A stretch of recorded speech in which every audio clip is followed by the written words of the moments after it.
Hello guys, in this video I'm going to show you how to set grabs on the CapCut application.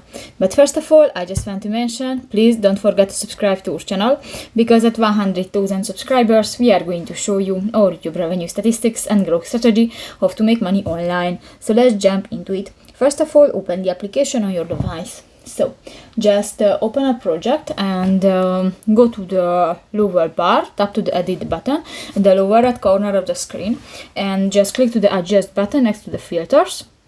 And here you can find the grabs option, tap that, and you can find different colors for that, and just click to the circles and you can set the strength of that on your video. So that's pretty much it for this video, guys. See you in the next one. Bye bye.